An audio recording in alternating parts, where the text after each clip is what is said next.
வணக்கம், welcome to புஷ்பாவின் மாடித்தோட்டம். இன்றைக்கு பூக்கள் நிறைய பூத்திருக்கு. கொஞ்சம் ஸ்பீடாக பறிச்சிடுவோம்.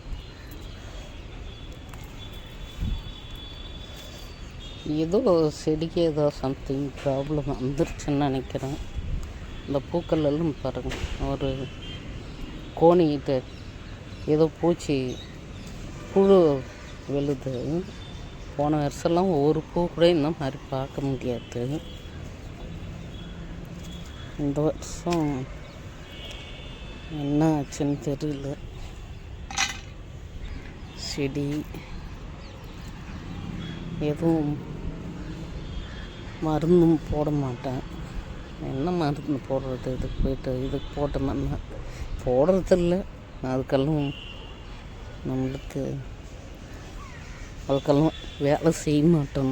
அவ்வளோ டைம் ஸ்பெண்ட் பண்ணி தண்ணி ஊற்றிட்டு பறிக்கிற வேலை ரெண்டு செய்கிறதுக்கே எனக்கு முடியறதில்ல. அவ்வளோ கஷ்டமாக இருக்கு. காலையில் செடிங்களுக்கு பார்க்கணும், அதுக்கு தண்ணி ஊற்றணும். எந்த செடி எப்படி இருக்குன்னுட்டு பார்த்து தண்ணி ஊற்றிட்டு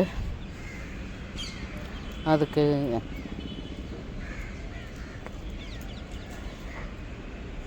இந்த மாதிரி எதுவும் காயோ கீரையோ பூவோ வந்துருந்துச்சுன்னா அதை பறிக்கிறதுக்கு டைம் சரியாக இருக்குது. அதுக்கப்புறம் இதுக்கு மருந்தெல்லாம் எதுக்கு அதெல்லாம் பண்ணுறதில்ல, சோம்பேறி அப்படிங்கிறதுனால. சோம்பேறி. அடுத்தது அதுக்கெல்லாம் காசு செலவு. அதுக்கும் மேலே ஃபஸ்ட்டு விஷயம் தீங்கு அவ்வளோ பூச்சி இங்கே உட்கார பூச்சி தான் இன்னொருத்துலேயும் போயிட்டு உட்காரோம். அப்போ நம்மளுக்கு அது தீங்குதுன்னு பூச்செடின்னு சொல்லிட்டு நம்ம அடிக்க முடியாது.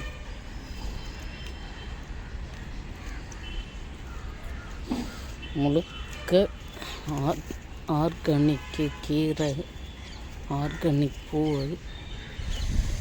மொத்தம் 100% ஆர்கானிக் தோட்டம் தான் என்னோடய தோட்டம். ஒரே சின்ன பிட்டு எதுவும் மெடிசன் அப்படின்ட்டு ஒன்று கூட யூஸ் பண்ணுறது கிடையாது. ஆர்கானிக்குன்னு சொல்லிட்டு சில ஃபெர்டிலைசர் இந்த மாதிரி விற்கிறாங்க, அது கூட நான் போடுறது கிடையாது.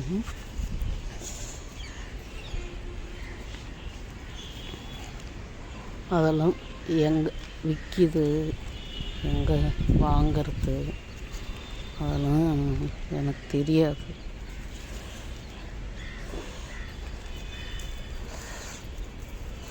இதுவே போதும், வேணுன்ற அளவுக்கு பூ காய்க்கு கீரை வச்சிருது. இதுவே போதும் நம்மளுக்கு. இதுவே சாப்பிட்றது முடியாத அளவுக்கு தான் காய்ங்க கீரைங்க எல்லாம் காய்ச்சிட்ருக்கு.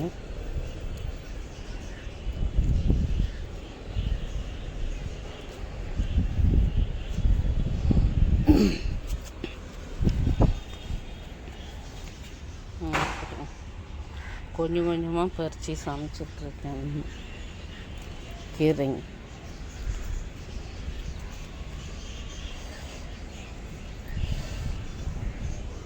முழுசாக அது சாப்பிட்ட முடியாது.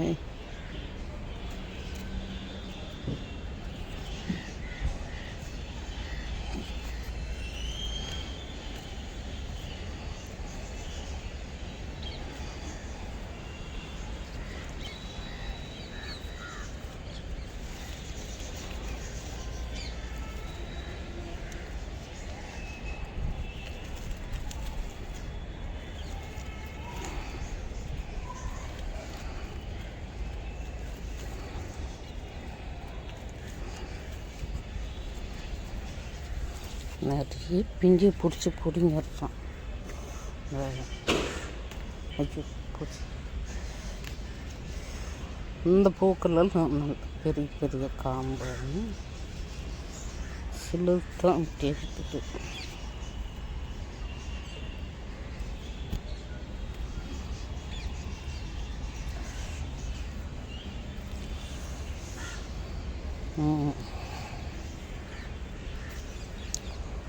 கண்டிப்பாக காலையில் பூச்செடிங்களுக்கு தண்ணி ஊற்றணும். அதை மட்டும் தெரிஞ்சிக்கணும். இந்த ஏன்னா வெயில் சீசனில் தானே பூ வருது.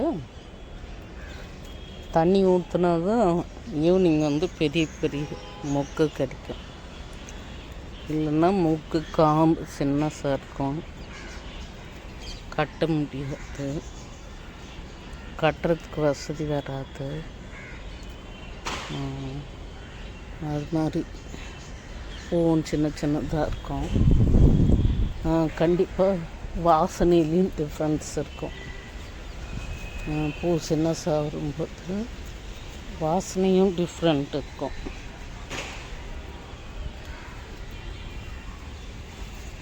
மடியில் போட்டுட்ருக்கேன், அதனால தான்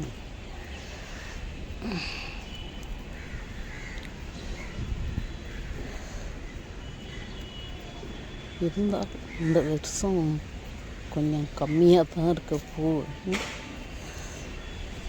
பார்க்குறேன் நெக்ஸ்ட்டு திரும்பி துளிர் வச்சு மொக்கு வைக்கிறதா என்னன்னு சொல்லிட்டு. ஏன்னா பூவில் லேட்டாக தான் இந்த வருஷம் பூக்குது. இதுக்கு அந்த இலை உருவி விடுறது கொஞ்சம் லேட் பண்ணிட்டேன். நான் பிப்ரவரியிலே பண்ணி விட்டணும். அது எப்போவுமே மார்ச்சில் தான் பிச்சு விட்டேன். மார்ச் லாஸ்ட்டில் தான் இலையில் பிச்சு விட்டேன். அதனால் லேட் ஆகுது. இது அடுத்த செடி. இந்த செடிங்க எல்லாமே ஒரே செடியில் எடுத்து பதியம் போட்டு வச்சதுதான். எல்லாத்தையும் இந்த மாதிரி செடி பூ பூக்கிறதுக்கு கட் பண்ணும்போது அதை வேஸ்ட் பண்ணக்கூடாதுன்னு சொல்லிட்டு வேறு வேறு தொட்டியில் சொருவி வச்சது தான் இது.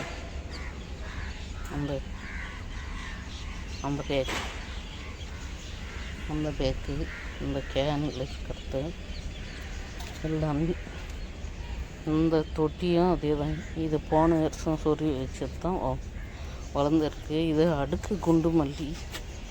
என்ன ரீசன்னே தெரியல. இந்த பப்பாளி செடியால் அது இந்த வேர் பயங்கர ஹீட் பண்ணி விட்டுருச்சா என்னன்னு தெரியல. இது ஒரு லெசன் தான். பப்பாளி செடி இருக்கிற இடத்துல சொன்ன மாதிரி இப்போ தான் யோசிக்கிறேன். ஊரில் ஒரு செடி கிராமத்தில் பப்பாளி செடி பக்கத்தில் தான் இருக்குது. அது பூவே வைக்க மாட்டேங்குது. என்ன ரீசன்னு சொல்லிவிட்டு நானும் என்னவே இருக்கும், இது இவ்வளோ பெரிய செடியாக இருக்குது, பூ வைக்க மாட்டேங்குது அப்படின்னு சொல்லிகிட்ருப்பேன். இப்போ யோசிக்கிறேன், பப்பாளி செடிக்கும் அதுக்கும் ஏதோ ஒரு கெமிக்கல் பிரச்சனை நடக்குதுன்னு நினைக்கிறேன். கவனிக்க வேண்டிய விஷயந்தான். பப்பாளி செடியதும் மாற்றணும்னு நினைக்கிறேன்.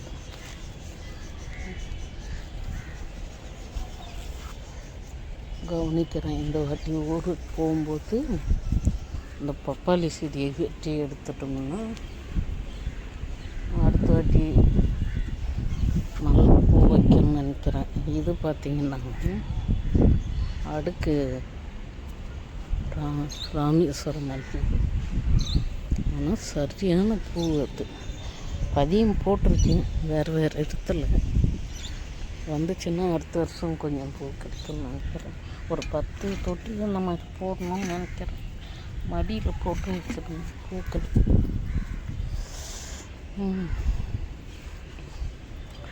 இது செடி இது பறிச்சிடுச்சு. கொஞ்சம் கம்மியாக தான் இருக்க போகுதுல.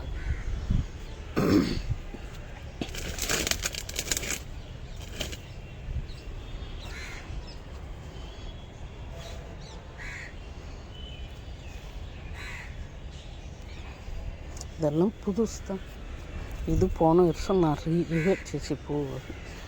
இதில் இப்போ ஒரு 2 கிளை காஞ்சி போச்சு செடி. என்ன காரணம் தெரியல. இந்த செடி இது ஒன்று இங்கே இருக்குது பக்கத்தில். இதுதான் நினைக்கிறேன். ஆமாம், இந்த செடி காஞ்சிடுச்சு. நல்ல பெரிய கிளை காஞ்சி போச்சு. அதனால தான் இந்த வருஷம் பூ கம்மி. அதே மாதிரி இதுவும் பதியம் போட்டு வந்தது தான். இது ஒரு செடி இருக்குது. இதனாலும் அடுத்த வருஷம் நிறைய பூ கொடுக்குன்னு நினைக்கிறேன். இதுங்களுக்கு வளர்க்குறதுக்கு உண்டான ஸ்டெப்பு எதுவும் பண்ணுறது கிடையாது. அதனால தான் பூ கம்மியாச்சு. இங்கேயே கட்டி கொண்டு போகலான்னு சொல்லிட்டு நினைக்கிறேன். Okay.